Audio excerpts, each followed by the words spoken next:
샬롬 샬롬. 성도 여러분, 주 안에서 평안하셨습니까? 오늘은 2021년 8월 29일 8일로서는 5번째 주일이고 우리 성신 강림 후 14번째 주일 예배를 하나님께 드리겠습니다. 다 그 자리에 일어나셔서 찬송 268장입니다.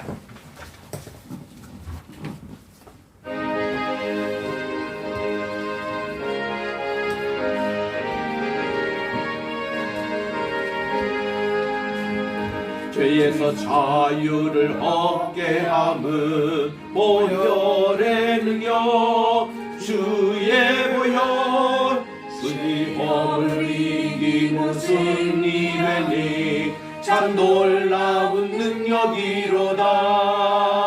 주의 보혈 능력이 또다. 주의 피 믿으오. 주의 보혈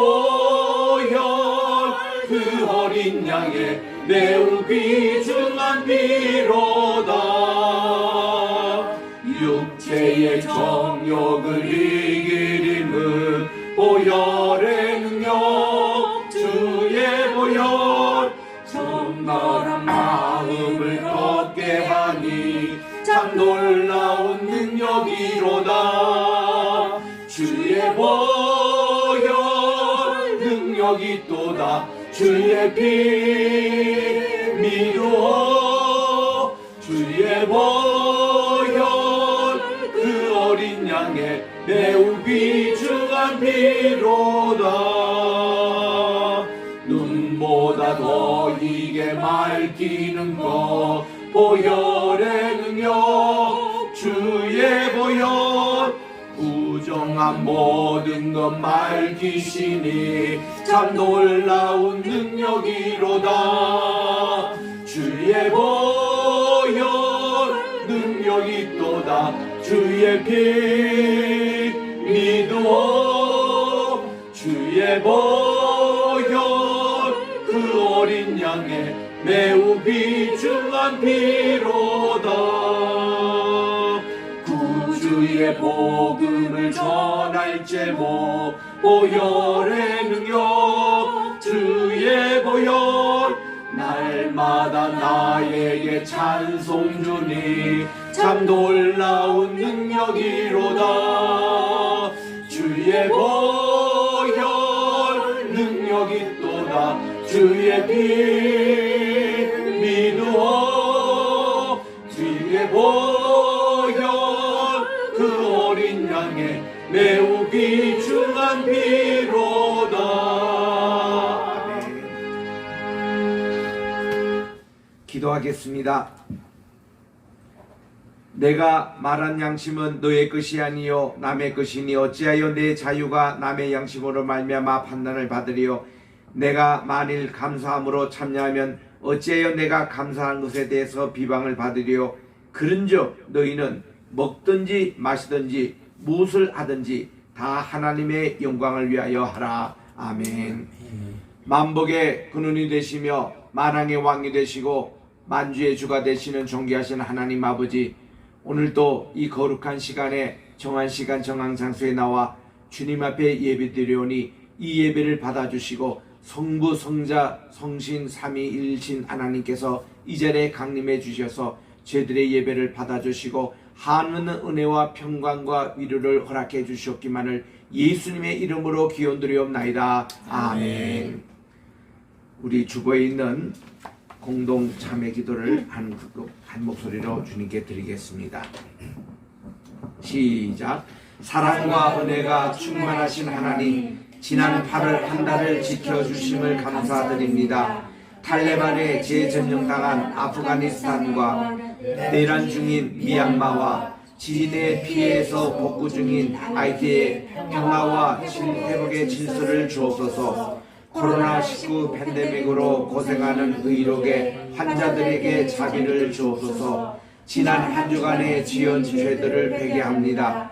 이웃의 울부짖음과 눈물을 무시했고 평화를 위한 부르짖음에 무관심했고 이웃을 내 몸처럼 사랑하지 못했습니다. 주님께서 주신 지구를 소용이 사용하지 않았습니다. 자비의 주님, 저희들을 용서해 주시옵소서. 저희가 주님의 권능을 믿고 삶을 바꾸고 자신을 새롭게 하게 하소서. 그리하여 저희가 부활하신 주님이신 예수 그리스도 안에서 넘치도록 주어진 삶의 즐거움을 깨닫게 하소서.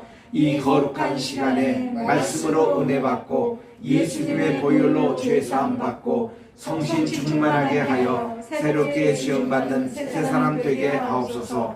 다시 오실 예수님의 이름으로 기도드립니다. 아멘. 찬송가대에 있는 교동문 제13번입니다.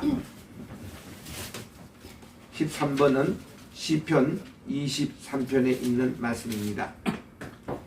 여호와는 나의 목자시니 부족함이 없으리로다. 그가 나를 푸른 풀밭에 누이시며 쉴만한 물가로 인도하시는도다. 내 영혼을 소생시키시고 자기 이름을 위하여 의의 길로 인도하시는도다. 내가 사망의 음침한 골짜기로 갈지라도 해를 두려워하지 않으면 주께서 나와 함께 하시니라. 주의 지팡이와 막대기가 나를 안위하시나이다. 주께서 내 원수의 목전에서 내게 상을 차려 주시고 기름을 내 머리에 부으셨으니 내 잔이 넘치나이다. 내 평생의 선하심과 인자심이 반드시 나를 따르리니 내가 여호와의 집에 영원히 살리로다. 아멘.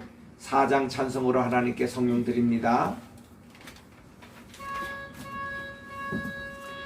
성부 성자와 성신 영원히 영광 받으옵소서.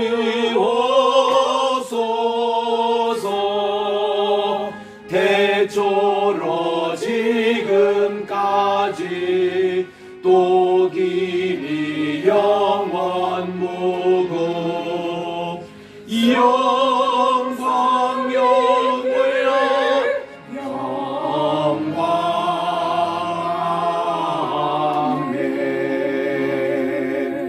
그 자리에 착석하셔서 우리 성경 봉독을 하겠습니다.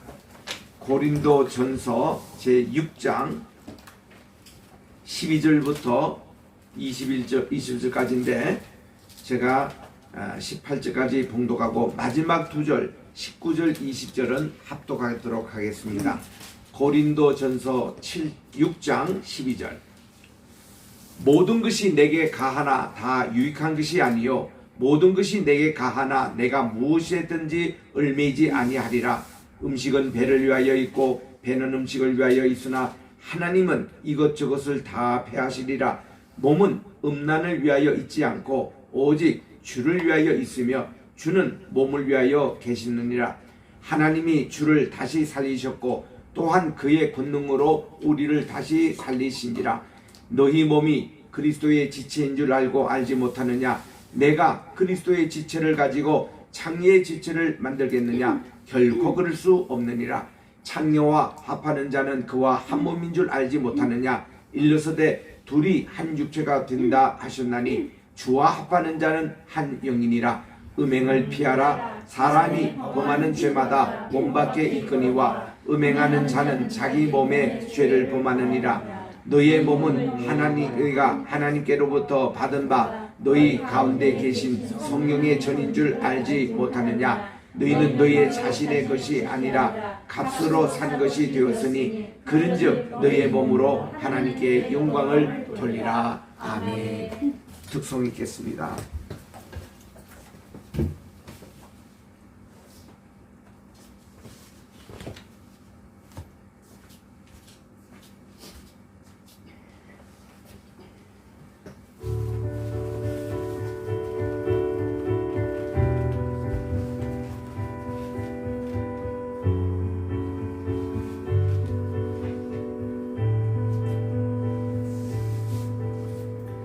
내가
기도하겠습니다.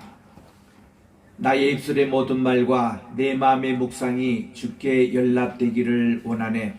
하나님 아버지, 오늘도 귀한 준비된 말씀을 통하여 고린도 전서 6장 몸과 영으로 하나님께 영광을 돌리라는 제목으로 말씀을 증가할 때에 이 말씀의 기름을 주님께서 부어주셔서 우리 마음을 옥토밭으로 만들어 주셔서 30배, 60배, 100배의 결실 맺는 복된 시간 되게 도와주시옵기만을 예수님의 이름으로 기도드립니다. 아멘.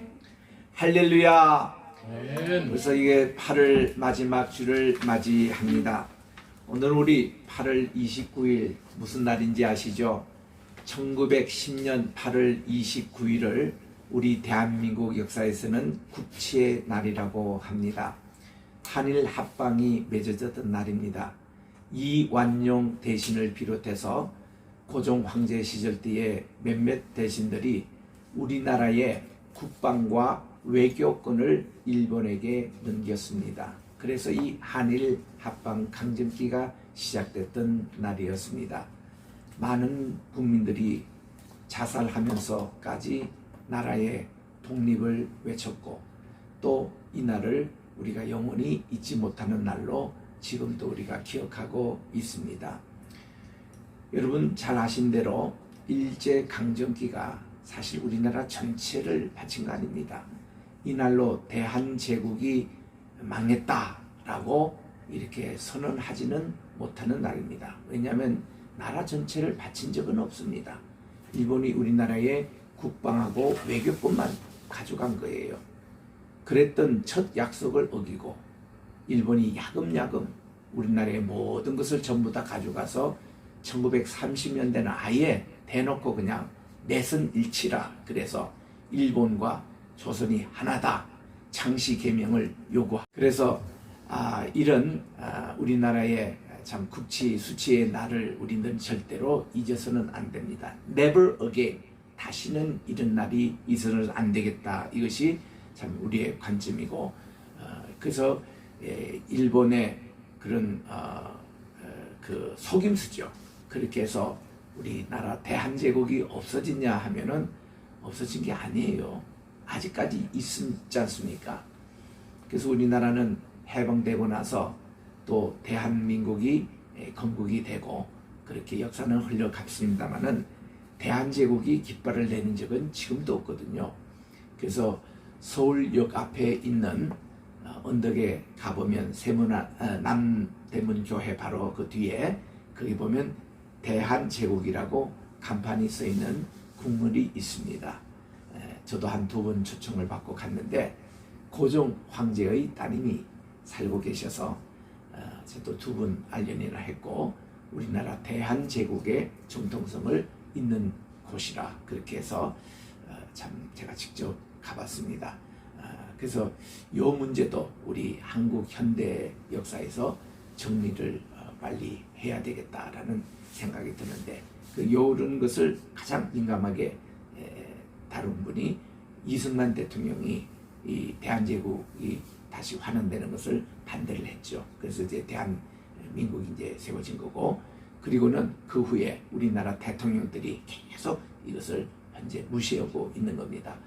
그렇게 할 것보다도 우리나라를 이렇게 다시 한번 좀 정리를 할 수 있는 언제 순간에 그래서 이렇게 해서 우리나라 일제강점기에 강제적으로 36년 동안 주권이 뺏겼는데 해방 후에 우리가 너무 정신없이 바빠가지고 미 군종으로 그냥 넘어가고 그래서 우리 한국이 지금 이렇게 현해사가 됐는데 대한제국 요 부분에 대해서는 우리가 어떻게 좀 정리를 했으면 좋겠다 하고 우리 당당하게 그렇게 뭐 국회에서 정리를 하던가 우리 청와대와 또 여러 대통령 지낸 분들이 정리를 하시던가 이게 뭔가 있어야 되지 않겠느냐. 이 모든 게 뭔가니 1910년 이때부터 역사가 잘못됐다 그 말이에요. 그래서 우리는 여기에 대해서 한 번은 정리를 꼭 해야 된다는 것을 저는 주장하고 싶습니다. 자, 오늘은 우리 고린도 전서 16장을 우리 강의하도록 그렇게 하겠습니다. 고린도 전서에는 고린도 교회에서 물었던 7가지 질문에 대해서 사도 바울이 하나씩 대답하는 내용인 것입니다.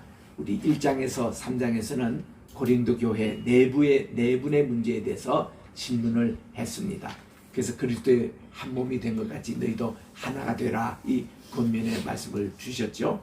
그리고 이제 4장에 가서는 우리 이 교회의 질서에 대한 내용에 대해서 질문이 왔고, 5장에 가보면은 음행 문제에 대한 얘기를 하고 있습니다. 그래서 지난 주간에 우리 이 교회 내에도 음행 문제에 대해서는 교회가 단호하게 이것을 권면하고 징계하고, 그래서 그 사람을 바로 세워주는 것이 중요하다.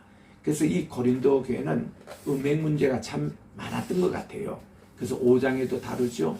오늘 우리 이 전반부는 세상 법정에 가지 말라, 그 문제를 다루고 12절부터는 또 다시 음행 문제에 대해서 얘기하고 있습니다. 그리고 다음 주에 살필 고린도전서 7장에도 또 이 문제에 대해서 얘기하고 있습니다. 그래서 이 석 장에 걸쳐서 음행의 문제에 대한 것을 다루고 있는 것을 우리가 읽게 되겠습니다. 자, 1절부터 6절까지는 이제 너희 중에 다른 사람과 문제가 있을 때에 감히 불의한 자들 앞에서 고소하고 성도들 앞에서 하지 아니하느냐, 이런 형제들끼리 세상 법정에는 고소하지 말고 소송하지 말라라는 이런 문제가 8절까지 나옵니다. 여러분, 우리 예수님께서도 직접 말씀을 하셨습니다마는 세상 법정에 가지 말라고 얘기를 하십니다. 너희들이 어떤 교회 소무가 분규가 생기면은 세상 법정에 가는 동안에 화목하고 세상 법정에 가지 말라는 거예요. 여러분 보세요. 교회 문제 가지고 세상 법정에 가면 이거 얼마나 창피한 일입니까? 전도에 방해되는 일입니다. 왜냐하면 우리가 세상을 지도해야지, 우리가 세상을 판단해야지, 우리가 이 세상을 리더해야 될 우리가 그 밑에 가서 판단을 받다니요. 말이 되는 얘기입니까? 말이 되지 않는 얘기가 60년대, 70년대, 80년대 한국교회는 이런 문제가 법정에 간 적이 없습니다. 그런데 도대체 80년대 말부터 지금 90년대 지금 한국교회가 세상 법정에 가 있는 거, 난 직접 세상 법정에 있는 판사로부터 들은 얘기입니다. 1800개 지금 가 있대요. 1800개. 그것도 교회 사이자 좀 큰 교회, 이것만 해도 500개나 교회가 분규돼서 이 문제 가지고 세상 법정에 가 있다는 겁니다. 아니, 그 총회는 뭐합니까? 노회는 뭐합니까? 당회는 뭐합니까? 이거 도대체 정신 나간 사람들이에요. 세상 판사가 내게 얘기하는 얘기예요. 세상 법정에서 판사나 변호사나 검사나 교회 법정 문제가 나온다면 좋아한대요. 돈 단수가 크답니다. 몇 조 단위래요. 몇 천조, 몇 백조 이 단위래요. 그 서로 받으려고 한다는 겁니다. 그래서 교회가 약 2,000개 교회 지금 소송 문제가 올라가 있는데 몇 조를 쓴대, 몇 조를 1년에. 여러분, 하나님께 헌금을 드린 걸 가지고 그렇게 써도 되겠냐 이거죠. 그 돈 가지고요, 세계 선교하면요 엄청나게, 오늘날 지금 아프가니스탄, 미얀마, 아이티, 또 많은 세상에 지금 동남아에서 굶어 죽고 있는 분들, 이런 분들에게 그야말로 하루에 아니라 몇 달 양식이 될 수 있는 그런 거를 법정에 갖다 주고 있는 한국교회, 이거 하나님 좋아하시겠냐 이거죠. 주님 굉장히 불편하십니다. 화가 나 계십니다. 제발 좀 세상 법정에 가지고 갈지 마자는 거죠. 이게서 우리 예수님께서 다시 말씀합니다. 마태복음 5장 25절 26절에 보니까 너를 고발하는 자와 함께 길에 있을 때 급히 화해하라. 고발하는 자가 너를 재판관에 내어주고 재판관이 옥리에 내어주고 옥에 가둘까 염려하라. 진실로 내게 이르노니 내게 한 푼이라도 남김없이 다 갚기 전에는 결코 거기 나오지 못하리라. 교회 많은 지도자들이 법정에 가 있습니다.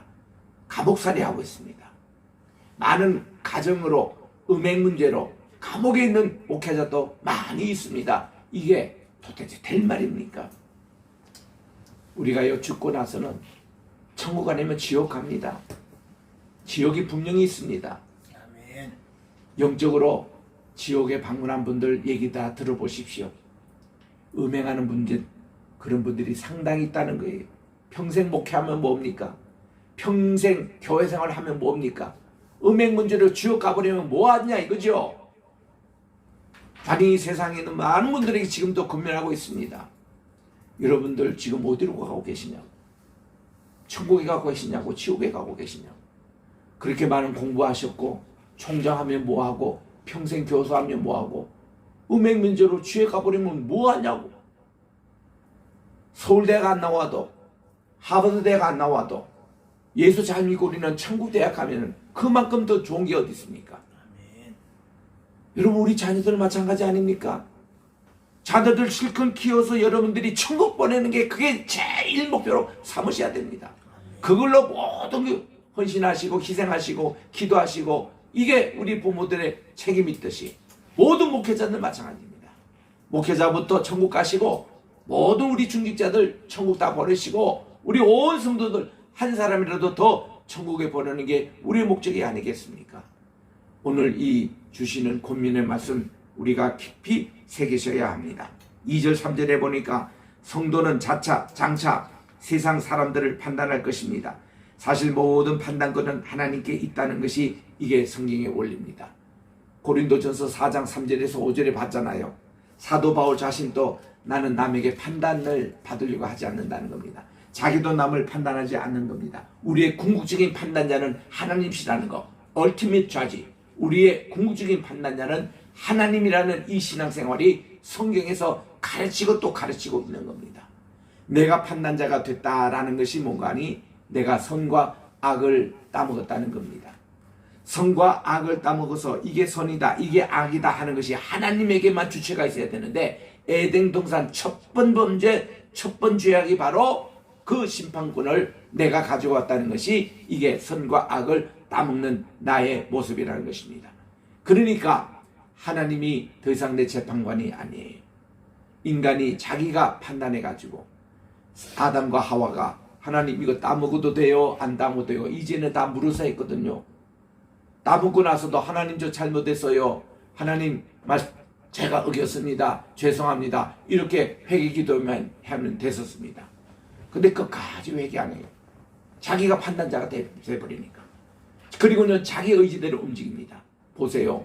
보니 벌거벗었더라. 서로 부끄러움을 가집니다. 그리고 무화과 나무 잎을 만듭니다. 그때부터 하나님에게 질문 없어요. 자기들이 다 판단해서 다 합니다. 그리고 다들 따먹고 하나님 부르시니까 숨어버리고 하나님이 또 이렇게 책망하니까 그 회개하지 않고 핑계나 대고, 이게 선과 악을 알게 하는 열매를 먹었던 우리의 모습이에요. 우리가 판단자가 되어 있습니다. 이 세상의 모든 소송 문제들 다 보십시오. 저 판단자가 왜 그렇게 많습니까? 전부 다 판사들이라, 전부 다 검사들이라, 전부 다 변호사들이라. 이러니까 무슨 해결이 되지가 않는 거예요. 내가 잘못했습니다. 내 모든 책임이 내게 있습니다. 그것도 요나는 보세요. 요나가 배 위에서 큰 풍랑이 있을 때에 이 풍랑이 바로 나 때문에 된 것이다. 요나, 내 때문에 된 것이다. 요거는 우리 요나가 하나 잘하는 거예요. 자기의 잘못을 그래도 아는, 인정을 했다는. 나를 바다에 넣으면은 다 모든 것이 정상으로 돌아오겠습니다.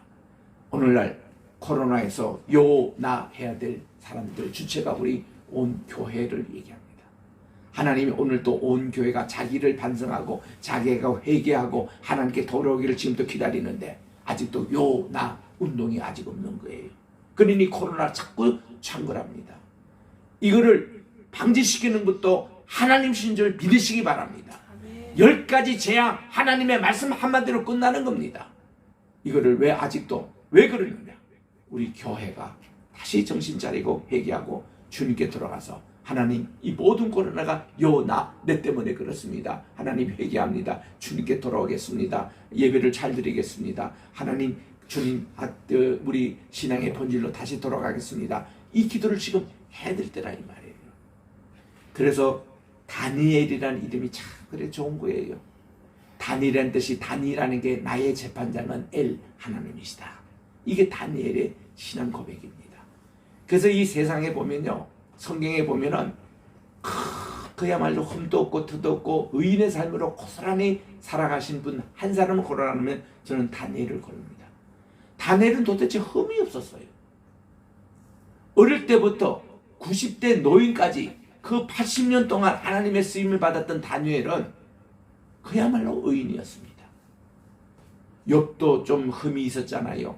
아브라함도 좀 흠이 있었잖아요. 다 흠이 있었습니다. 심지어 노아 할아버지도 마지막에 또 실수하고 또 흠이 있었잖아요. 다니엘에 대한 그런 흠이 없어요. 그 이름 자체가 다니엘, 나의 하나님은 재판장은 하나님이시다. 이 정신을 가지고 살았기 때문에 모든 것 판단 기준은 하나님께 두는 거예요. 여러분들도 평소 다니엘처럼 살아가십시오. 어떤 것을 결정하기 전에 내 판단자는 하나님이시기 때문에 하나님께 우리 눈치 보는 거. 어제도 제가 오래간만에 예술의 전당에 가서 우리 조카 보배가 첼로 하는 것을 연주를 봤습니다. 나 거기 앉을 때 예술의 전당 처음 생겼을 때에 그때 갔던 것을 기억합니다. 70년대. 또 저는 세계 유명한 음악당 다 서보기도 하고 다 가봤습니다. 저기 맨하탄에 있는 카네기홀, 링컨 센터는 뭐 여러 번 갔고요. 거기 또 다 두 분 무대에도 다 서봤습니다. 또 이제 뭐 영국 가면 영국에 또 호주에 가면 호주에 또 음악당, 또 프랑스 가면은 프랑스 파리에 있는 음악당. 제가 가보면서 늘 뭘 생각했냐 하면은 한 분 소프라노의 예화가 늘 생각이 나는 겁니다. 한 번은 카네기홀에 3,500명 만장한 분들이 기립박수 치고 너무너무 연주 잘했다고 박수를 치는데 이분은 그 환호에도 전혀 관심이 없고 자꾸 2층만 쳐다보고 있는 거예요. 2층에 보니 한 노 신사가 앉아 계시는데 사람들이 만장할 때도 앉아 계시는 거예요. 이 소프라노는 긴장을 하고 있습니다. 그때 노 신자가 박수를 치기 시작하니까 그때야 이분이 만장한 분들에게 인사를 하고 꽃다발 받고 그런 모습이에요. 나중에 기자가 찾아가서 인터뷰했습니다. 아니 아까 그렇게 한 때는 가만히 계시더니 어디 2층만 자꾸 보느냐 했더니 그 위에 제 지도 교수님이 계시거든요. 다른 사람이 다 박수를 쳐줘도 저분이 박수를 쳐줘야 그게 진짜이기 때문에 나는 그분만 보았습니다. 이런 예화를 들을 때에 저는 내 인생에도 내 박수 쳐주고 인정하실 하나님 눈치를 보고 그거를 제일 최원에서 해서 내가 살겠다. 어떤 유명한 음악당에 갈 때마다 내 그 생각하는 거예요. 오늘 또 제가 여기 설교를 하고 예배를 인도가 합니다마는 모든 판단 기준을 하나님께 난 받고 싶은 거예요. 주님께서 박수를 쳐주고 인정을 해주고 이런 삶을 살고 싶는 것이지 그게 제 1번. 하나님께서 인정해 주시면은 사람들에게 인정을 받으나 안 받으나 큰 문제가 아닙니다. 스트레스 될 게 없습니다. 그래서 한 번은 한경직 목사님이 목회자 세미나 때 하신 말씀이 1970년대 중반입니다. 목사님들 정말 예수님을 믿으세요? 목사님들이 예수 다 믿어서 앉는 것이지 우리 노 목사님이 은퇴하시더니 조금 정신이 이상됐나 왜 목사님들에게 예수를 믿느냐고 그렇게 하시냐 다들 가만히 계셨어요. 두 번째 또 말씀하시는 거예요. 여러분들 정말 예수님을 믿는 거 맞느냐고. 이번에는 조금 분위기가 틀려요. 저분이 두 번째 하실 때는 뭔가 뜻이 있다 해서 예 아멘 하고 대단한 분들이 여기저기서 나왔습니다. 그 현장에 있어서 압니다. 근데 세 번째는요, 목사님이 조금 한경희 목사님이 웬만해서 격조 높은 그런 말씀을 잘 안 하세요. 여러분들이 정말 예수를 믿는다면은 왜 여러분들은 교인들의 눈치를 보고 설교하세요? 왜 내일 먹을 것 없다고 그거 걱정하세요? 하나님이 살아계시는데 왜 스트레스라는 말을 꺼냅니까? 목회자의 입에서. 하나님이 다 해주신다는데 예수님을 진정 믿는다면은 그런 얘기는 세상 사람들이 하는 염려지. 이래서 야단을 치시는 것이 한국교회 굉장히 큰 반향을 일으켜서 지금까지 많은 목사님들의 예화로 사용하고 있는 겁니다.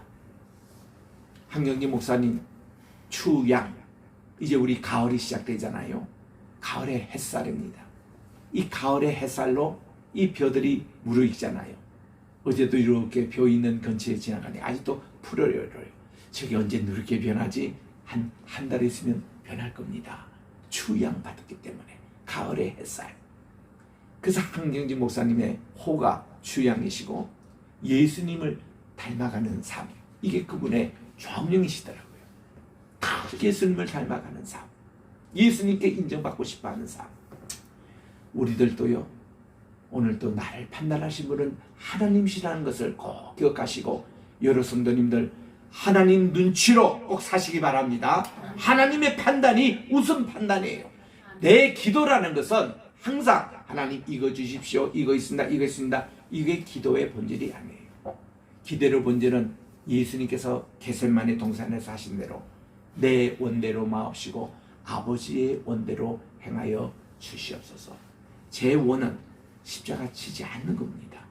아버지의 원은 십자가를 치는 삶이라면 순종하겠습니다. 기도라는 뭐냐? 아버지의 소원, 아버지의 계획, 하나님의 뜻, 이것을 먼저 묻는 것이 이것이 기도인 것입니다. 우리 자녀를 위해서 기도하는데 하나님 우리 자녀의 어느 학교에 가게 하시고 또 뭐 하게 해주시고 이런 기도보다는 하나님 우리 자녀를 위한 하나님의 계획이 무엇입니까? 우리 하나님이 어떻게 우리 아이를 사용하시겠습니까? 하나님이 우리 부부를 어떻게 사용하시겠습니까? 하나님께서 우리 가정을 통해서 내 사업을 통해서 하나님이 원하시는 계획이 무엇입니까? 가르쳐 주십시오. 그 때대로 행해 주십시오. 전 때때로 이렇게 기도합니다. 하나님께 어떤 때는 이게 뭐 속속 좌회전 해라, 우회전 해라 이런 말을 빨리 안 가르쳐 주세요.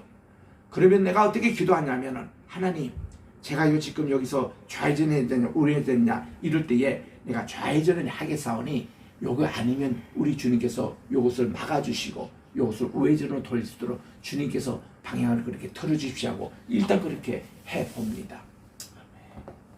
우리 주님의 뜻 모든 게 다니엘 신앙으로 우리가 살아갈 때에 하나님이 나의 재판장이십니다 하는 신앙을 가지고 있으면 감히 우리가 세상 법정에 왜 가요? 거기 가서 막 하나님께 기도하러 갑니까? 교회에서 기도해야지. 코로나 시간에 무슨 뭐 대면 비대면 이 정부에서 하는 얘기입니다. 적어도 교회 성도님들은 당연히 대면 예배죠. 교회 와서 뭐 이렇게 뭐 코로나 방역 수칙을 하면요 교회 마당 뜰 교회 주변에 다 모이면 되잖아요. 10m 5m씩 뭐 떼가지고 교회 나올 생각도 안 해요. 이제는 비대면 교회가 막 뭐 길어지니까 뭐 유튜브 틀어놓고 뭐 이렇게 해도 줌 틀어놓고 해도 예배가 진정되던가요? 얼마 전에 병원에 입원하신 목사님의 그 자기 간증입니다. 자기도 단임 목회로 있던 2달 입원하고 나니까 병원에서 예배를 드리는데 자기 교회에서 그저 예배 드리는 거예요. 부목사님이 설교하고 줌으로 예배 드리는 거예요. 자기도 환자복 입고 이 예배가 안 된다는 거예요. 성경을 읽고 찬송을 읽어도 예배가 안 됐다는 거예요. 담임 목사 자기도 2달 동안 병원에 있으면서 예배가 안 된대. 오직 다른 성도님 어떻게 하겠냐 이거죠. 이거 안 된다는 거지. 비대면교는 안 된다는 거지. 요즘은 코로나 이후에 한국교회가 어떻게 됐냐 할 때 이런 얘기도 막 나옵니다. 앞으로는 점점 더 비대면으로 갈 거야. 또 TV에서 나오는 이런 예배를 드리고 헌금은 그냥 온라인으로 보내주고 이런 것이 점점 가는 거다. 저는 교회는요 모여서 하나님께 예배 드려야 됩니다. 예수님께서 말씀하시기를 누구든지 2-3 사람으로 내 이름으로 모이는 그곳에 내가 함께 하겠다고 말씀해 주셨어요. 우리 교회는요 이게 모이는 그 공동체다. 에클레시아란 말이 거기서 나옵니다. 세상으로부터 부름을 받아서 모여서 하나님의 부름을 받은 곳이다. 이런 뜻이에요. 그리고 또 우리 히브리 말에도 가할이라고 그러는데 그게 불러서 모인 공동체를 교회라고 그럽니다. 이 교회예요. 혼자 예배를 드린다? 물론 특수한 경우가 있습니다. 그러나 모일 수 있는데도 모이지 않고 예배를 드린다? 그건 아니에요. 하나님이 노하시는 거예요. 모든 여러분의 생활의 모든 것이 다니엘 하나님이 나의 재판장이 되신다는 이것을 생각할 때 우리 삶의 질이 달라집니다. 하나님이 인정해 주시는. 그래서 저는 어릴 때도 참 두려웠던 것이 뭔가 하니 심판장에 섰습니다. 이제 하나님께 천국 지옥 가기 전에 하나님께 섰는데 거기서 말이죠. 마태복음 7장 22절에 뭐 나는 너를 알지 못하느라 나더러 주여 주여 하는 자마다 천국에 올 것 같으냐. 내 이름으로 귀신도 쫓아내고 또 목회도 하고 능력도 행하고 또 평생 전도를 하고 또 평생 그를 주를 위해서 했다고 하는 사람들 그 쓰고 그 모든 것 진짜 하늘에 계신 내 아버지 뜻대로 행했냐 이거야. 그것만 하나님이 카운트해 주시고는 나머지는 아니다는 거야. 내가 좋아서있지. 내 영광을 받았지. 내 욕심만 채웠지. 너만 잘못 않고 잘했지. 언제 하나님 생각했냐. 이런 책망 들을까봐 가장 저는 무서워했습니다. 그래서 우리는요 정말 평소에도 하나님이 늘 심판대 선다라는 생각을 가지고 그날 하루를 마감하시기 바랍니다. 그러면 주무시기 전에 하나님께 지은 모든 죄를 다 고백하게 됩니다. 내가 오늘 잠자다가 주님 재림하시면은 내가 휴거돼야 되는데 내가 주님께 가야 되는데 내가 이 죄짐 때문에 못 가고 있으면 얼마나 비참한 얘기예요. 그래서 잠자기 전에 회개기도 해야 되는 거예요. 다 그날 하루 모든 거 다 마감하고 새 아침을 출발해야 되는 겁니다. 우리 교회당에 딱 오시더라도 여러분들이 제일 첫 번째 기도가 하나님 여기까지 인도해 주시니 감사합니다. 감사 기도 후에 반드시 여러분 회개 기도가 있어야 돼요. 하나님 제가 일주일 동안 주님께 죄 지은 거 다 회개하지 않고 죄 있는 모습을 가지고 하나님께 아무리 예배를 드려봤댔자 하나님 죄를 안 받으세요. 그래서 우리 교회는 반드시 참회 기도의 시간이 있습니다. 그때 우리 일주일 동안의 모든 죄를 다 주님의 보혈 앞에 내놓고 그리고는 우리가 예배를 드릴 때 이 예배를 하나님이 훈명하는 것이지. 그래서 우리는 늘 하나님께 감사 기도 후에는 늘 회개 기도가 있어야 된다. 어디 가든 간에. 이것이 때문에 이 세상 법정에는 절대로 가서는 안 된다는 것을 여기서 8절까지 말씀을 하고 있습니다. 6절에서 8절에 봅니다.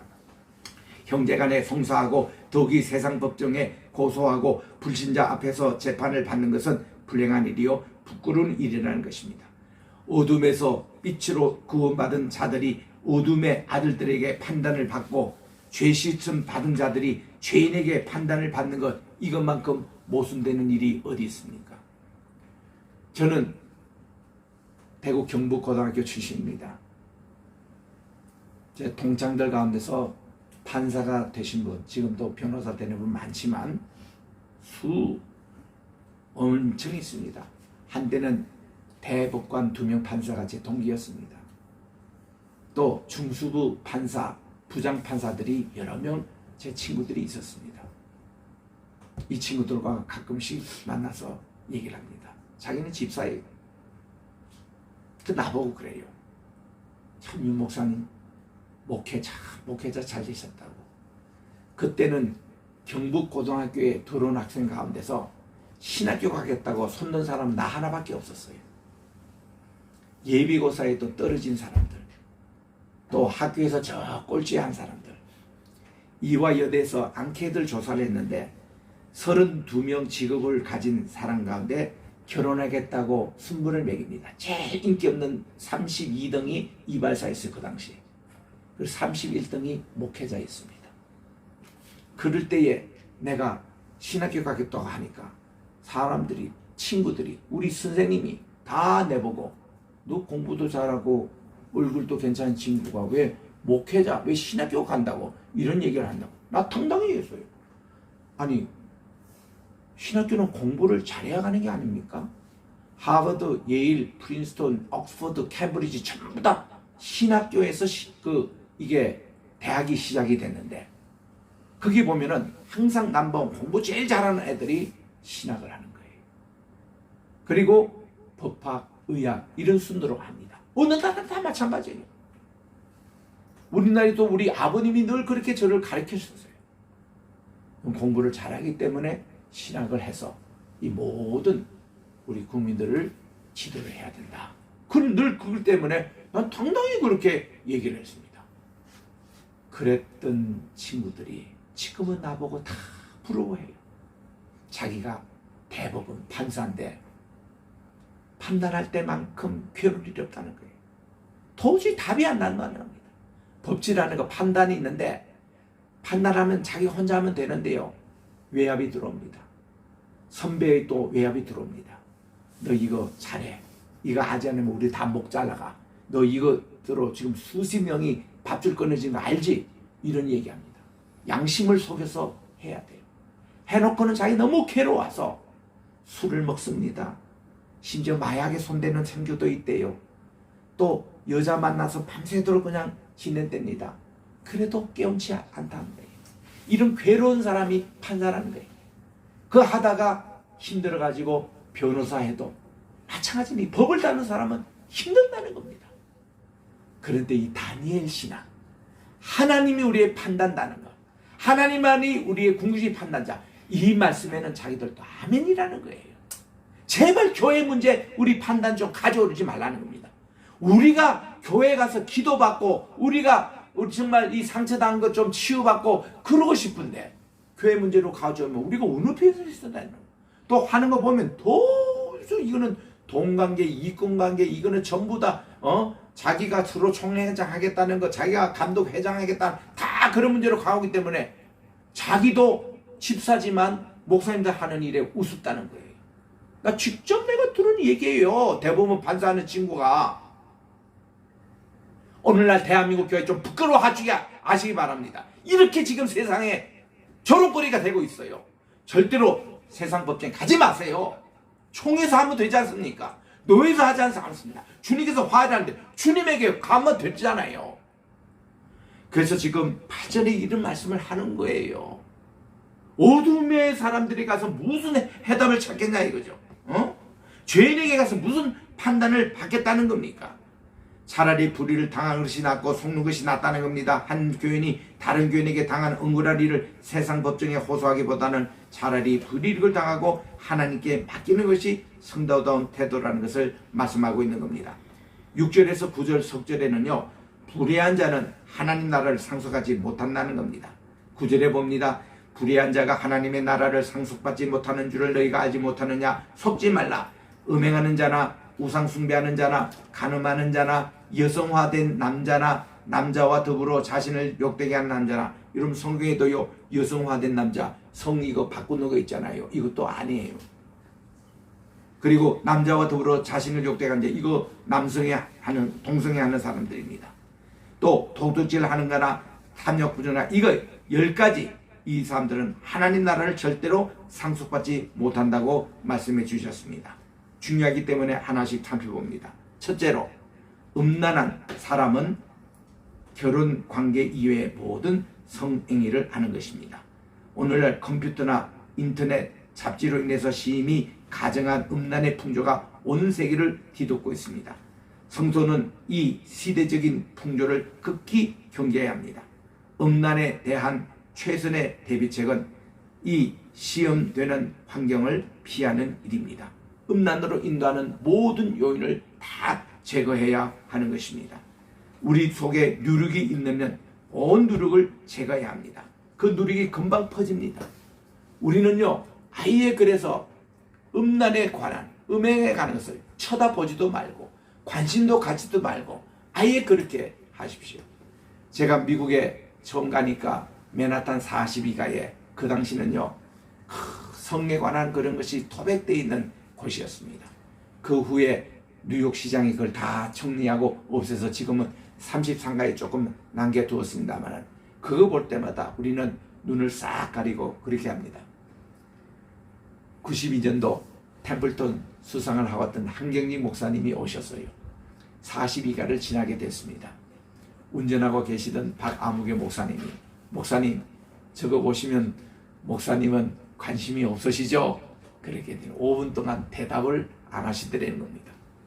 5분 후에 목사님이 하신 말씀이, 저런 걸 보고도 마음이 통하지 않으면 사람이 죽어야지요. 사람이 살아있을 동안 먹는 이 식욕하고 성욕, 저거는 없어지지 아니한답니다. 죽을 때까지 조심해야 합니다. 그 말씀을 뉴욕에 오셔서 하셨어요. 92년도에. 여러분이 깊이 새겨야 될 일입니다. 사람이 죽을 때까지 먹는 문제, 성령 문제 조심해야 합니다. 그래서 이것을 강조하고 있는 거예요. 여러분, 바닷물을 자꾸 마시면요, 짠기가 있어가지고 자꾸 물이 먹혀집니다. 그래서 이게 미국의 과자들을 보면은 토마토 칩 같은 거 보면 좀 작게 만들었어요. 왜 그러냐면 우리 몸에 반드시 소금이 많이 필요하대요. 소금을 하도 먹지 않으니까 이게 음식을 통해서 이렇게 미국 음식 되게 좀 작습니다. 그게 영양학적으로 아주 잘 된 거예요. 좀 작아야 된답니다.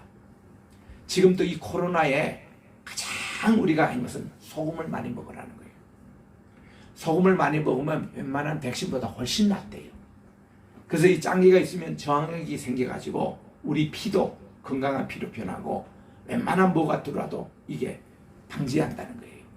그래서 요거 소금을 많이 넣는 김치가 인기고, 우리나라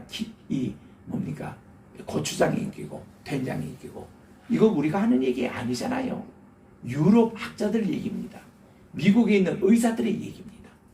그래서 이 소금을 많이 먹어주라는 거예요. 그래서 이건데, 그거를 마시면 물이 자꾸 먹히잖아요. 음행하는 사람이 꼭 그렇대요. 어디 하나 빠지면은 자꾸 그게 땡긴다는 겁니다. 그래서 우리 하지 말라는 거예요. 두 번째, 하늘나라 못 들어가는 것이 우상숭배자입니다. 1, 2계명을 어긴 죄는 안 됩니다. 그래서 우리 신사참배 반대하는 겁니다. 세 번째는 간음하는 사람들이에요. 아예 음행 정도가 아니라 간음하는 사람들이에요. 이거는 자기 몸에 죄를 남기는 겁니다. 조금 이따 나옵니다. 네 번째로, 여성화된 남자 행위인데 이거를 탐색이라도 번역하고 수음이라도 번역하는 겁니다.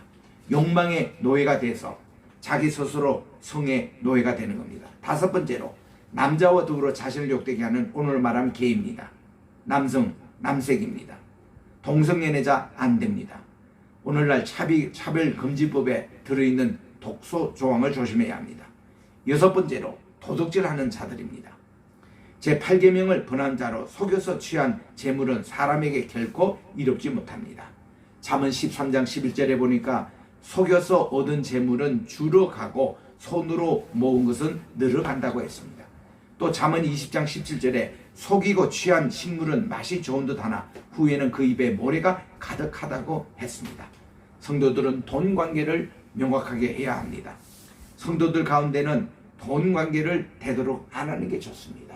계산이 불분명한 사람이 돼서는 안 됩니다. 돈을 빌린 일이 있으면 그 돌릴 것을 반드시 갚고 쓸 것을 다 쓰기 전에 갚아야 합니다. 일곱 번째로, 탐욕을 부리는 자들입니다. 탐욕, 탐남, 제10계명입니다. 탐심은 더 가지려는 욕망입니다. 돈에 대한 욕심이 포함되어 있습니다. 예수님께서도 누가복음 12장 15절에 탐심을 물리치라고 말씀합니다. 바울은 탐심은 우상숭배라고까지 골로새서 3장 5절에 말씀을 합니다. 디모데전서 6장 10절에 보니까 돈을 사랑함이 일만하게 뿌리라고 가르치고 있습니다. 우리는 돈을 사랑치 말고 있는 것을 족한 줄로 알아야 하는 것입니다. 잠언서 16장 8절에도 적은 소득이 의를 겸하면 많은 소득이 불의를 겸함보다 나으니라. 키에르케고르는 부잣집 아들인데 그가 하루는 언덕에 가서 모든 좋은 옷들을 다 벗어버리고 나체 몸으로 이렇게 하나님께 기도합니다. 하나님, 제게 돈을 주시고 부자된 거 참 수치입니다. 이것 때문에 하나님과 멀어졌고, 이것 때문에 죄를 짓고, 이것 때문에 세상과 가까이졌는데 오늘부터는 제가 벌거벗은 모습으로 이제는 내가 주님 앞에 더 나아가고 싶습니다. 그렇게 그가 새 출발했어요. 이렇게 새 출발한 분이 톨스토이입니다. 그분도 부잣집 귀족집이었는데 어느 날 가난한 농노들의 기뻐하는 모습, 산상수훈대로 살아간대요. 그 모습을 보고 예수님 좀 살고 싶다고 다 벗어버리고 그때부터 흰 옷을 입고 수염을 기르면서 톨스토이가 그렇게 살았습니다. 그때부터 그의 작품이 달라졌어요. 그래서 이것이 일본 기독교계에도 큰 영향을 끼쳤고 한국 기독교에도 톨스토이의 영향이 끼쳤습니다. 그 중에 한 분이 저를 가르쳤던 연세대학교 김형석 교수님이에요. 지금도 그 말씀을 하세요. 102세가 됐습니다. 옛날 우리 학교 다닐 때 강의하신 그 모습 그대로 그보다도 더 이렇게 참 말씀을 하시는데 그분이 톨스토이를 우리에게 그렇게 가르치셨어요. 우리 모든 탐심 제거하고, 8번째로 술 취하는 사람들입니다. 술 취하는 것은 마약과 비슷합니다. 정신을 잃게 만들고 많은 실수 범죄의 원인이 됩니다. 알코올 중독은 죄에서 시작되니까 과감하게 죄부터 이거를 내려놓아야 합니다. 9번째는 욕하는 자 후욕이라고 그럽니다. 이 후욕은 남을 거짓되이 비난하고 욕하는 겁니다. 진실이 증명돼야 됩니다. 10번째로 착취하는 토색입니다. 남의 물건을 강제로 뺏는 거 안 됩니다. 강도는 안 됩니다. 선한 사마리아 비유에서도 자연 강도들 대서는 안 됩니다. 이런 일을 행하는 자는 하나님 나라를 유업으로 받을 생각하지 말라는 겁니다. 회개해야 합니다. 11절에 너희 중에 이 같은 자들은 더러 있으나 우리가 우리 하나님의 명령을 통해 주 예수의 이름으로 씻기고 거룩히 구별이 되어 의롭게 되었다고 말씀하고 있는 것입니다. 이제 마지막 12절에서 20절에 봅니다. 몸으로 영으로 하나님께 영광을 돌리자는 것입니다. 6장 12절 유명한 말씀이에요. 모든 것이 내게는 가하나 모든 것이 다 유익한가 아니라고 하며 모든 것이 내게 적법이나 어떤 권능 안에서 늘 놓이지는 않겠다는 얘기입니다. 이게 많은 신학자들이 이 구절을 많이 인용을 합니다. 우리가요, 이 세상에 어떤 특별한 법이 없이 막 살아가는 사람들에게 이 얘기를 하는 겁니다. 자기들에도 이거 내 감옥 갈 일은 내가 안 했다 하는 사람이 있습니다. 어떤 사람이 얘기해요. 자기는 예수를 믿지 않지만 자기는 감옥 갈 죄를 하나도 안 지었기 때문에 자기처럼 그렇게 선하게 살면 된다 하는 사람들에게 이 구절의 말씀을 얘기합니다. 당신들이 다 적합하지만 모든 것이 다 적절하지는 않다는 거예요. 모든 것이 적법하지만 어떤 권능 안에 놓여있지 아니하다는 겁니다. 자기도 모르는 죄가 범죄가 있습니다. 여러분 보세요. 내가 그 어떤 죄를 지어서 감옥에는 안 갔더라도 내 속으로는 뭐예요? 교만하는 게 있지 않습니까? 교만은 죄입니까? 아닙니까? 당연히 죄입니다. 내가 교만하다고 감옥 가지는 않아요. 그러나 어떤 면에서는 교만이 감옥에 가는 것보다 더 무서운 범죄입니다. 그게. 이런 우리도 모르는 그런 범죄가 많아요. 예를 들면 미움이 죄가 아닙니까? 죄 아닙니까? 당연히 미움도 죄입니다. 형제 미워하기 때문에 모든 죄가 많이 발생했잖아요. 그런데 형제는 미워하면서도 자기는 세상에 무슨 교통법규 잘 지켰다고 또 뭐 감옥 갈 일이 없다고 그렇게 한 사람, 그 사람 중에는 미움이 그대로 있는데 이런 거 도덕상 양심상 이런 법들이 많이 있습니다. 13절 음식은 배를 위해서 있고 배는 음식을 위해서 있지만 하나님께서는 그것과 그것들을 다 멸하시는데 몸은 절대로 음행을 위해서 있지 않고 주님을 위해 있다는 것을 잊지 마시기를 바랍니다. 우리는 전인격적인 구원 참 중요합니다. 우리는요, 우리 몸은요, 영이 있습니다. 혼이 있습니다. 그리고 몸이 있어요. 우리 한국에서는 이 영과 혼을 영혼이라고 이렇게 해버립니다. 영혼이라고 하니까 좀 헷갈려요. 영에 분명히 soul이라고 되어 있거든요. soul은 그 홀입니다. 영은 스피릿이에요. 그러니까 soul과 영은 분명히 스피릿과 soul이 있어요. 헬라 말에도 푸뉴마하고 푸시케 이것이 구별되어 있습니다. 이걸 우리 한국 교계는 이거를 뭐 2분법이다, 3분법이다 이래가지고 3분법 잘못됐다 이러는데 그 헬라어 못 넣고 하는 얘기입니다. 우리 성경은 다 3분법이에요, 사실은. 우리 데살로니가전서 5장 23절도 보면은 주 예수 그리스도 만날 때 우리의 영과 혼과 몸이 흠 없이 보존되기를 원하노라. 그거 나오잖아요. 그게 하나님의 형상 모형이에요. 하나님이 우리를 형상 모형대로 창조했다는 것이요, 영과 혼과 몸으로 창조했다는 것이 성부, 성자, 성령 그런 모습으로 상정됐다는 겁니다. 그 영역이 있는 거예요. 우리에게는 혼이 있는 거예요. 정신적인 세계, 양심의 세계, 여기서 온 것이 지정의, 이게 다 혼입니다. 판단하고 뭐하고 다 이 혼이 하는 거예요. 영이라는 것은 하나님과 소통을 하든가 하나님과 소통하지 않는 이 마귀와 소통하는 그 기관이 영입니다. 그래서 우리는요, 하나님과 소통하는 영으로 이렇게 사용돼야지 마귀와 소통하는데 절대 사용하면 안 됩니다. 그게 잘못되면 혼이 잘못돼 버리고 몸도 같이 잘못돼 버리는 겁니다. 우리의 그럼 이 영과 혼은 잘 관리하는데 몸은 아무렇지 않게 관리해도 되냐? 이게 이단이에요. 이 이단이 우리 한국에 쫙 퍼져 있습니다. 우리는 하나님께 천국 가면 되지. 이 몸은 함부로 뭐 죄도 지어도 되고 사기치도 되고 음행도 해도 되고 아무렇지 않게 이렇게 가르친 게 어디예요? 구원파에서 그렇게 가르칩니다. 신천지에서 그렇게 가르칩니다. 통일교에서 그렇게 가르쳐요. 그래서 이게 음행의 원리가 다 여기서 나옵니다. 이 몸은 나오는 거예요. 이게 다 어디냐? 영지주의가 그래 가르쳐요. 영주의에 대해서는 영은 선한데 이거 몸은 육은 악하고 이거는 뭐 어디까지나 흙으로 돌아가는 것이고 아무것도 안 되고 막 천박합니다. 그 한국에는 남성들 가운데서 군대에서 제가 들은 용어입니다만 남자의 허리띠 아래 묻는 묻지도 말라. 그걸 함부로 해도 된다 이 말이에요. 음행 안 해도 된다 이 말이에요. 말이 되는 얘기입니까? 아니에요. 몸도 같이 구원받아야 됩니다. 전인격이 구원받아야 돼요. 그래서 우리는 영과 혼과 몸을 흠없이 잘 관리하라고 성경 말씀도 나오는데 왜 그 몸에 대해서 함부로 그렇게 하려고 한다는 거죠?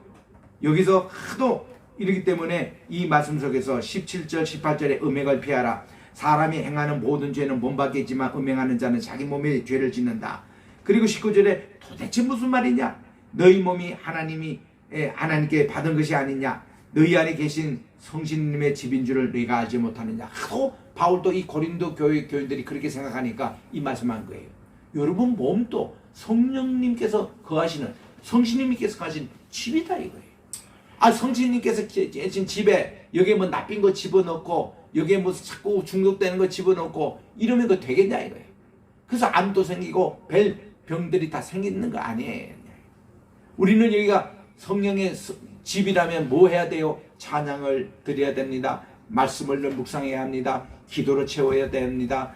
전도해야 됩니다. 선교해야 됩니다. 하나님께서 영광 받으시는 그 몸으로. 그래서 오늘 고린도전서 10장 31절 예배 부름에 읽었습니다마는 너희 몸으로 하나님께 영광을 돌려주세요. 먹든지 마시든지. 우리는 이 말씀을 너무 좋아해가지고 중등부 때도 우리는 그랬습니다. 하나님 이 음식을 먹게 됩니다. 먹을 때 주님께 영광 돌게 해주십시오. 그러고는 밥을 먹는데 김치를 먹으면서 하나님 영광, 국을 먹을 때도 하나님 영광, 밥알을 씹을 때도 하나님의 영광. 하나님의 영광을 위해서 이걸 먹습니다. 또 하나님의 영광을 위해서 이 몸을 사용하기를 원합니다. 이거예요. 마시든지 물을 마실 때도 그렇고 컵이들 마실 때도 그렇고 하나님 영광 항상 그거를 잊지 않고 기억하는 거예요. 물 한 잔 마시더라도. 우리 아버님이요 평양신학교 출신이시고 이분이 우리 한국에 오셔서 우리 총신의 뭔가 남한 있을 때 갔는데 아버님은요 냉수 한 그릇에 놔도 기도를 30초씩 한 1분씩 기도하고 이거를 마시세요. 우리는 뭐 석정기 급해가지고 그냥 마시는데 아버님은 꼭 그렇게 오래 기도하고 마십니다. 한 번은 물었습니다. 아버지 뭐 냉수 이거 하나 마시는데 뭐 그렇게 기도를 하십니까?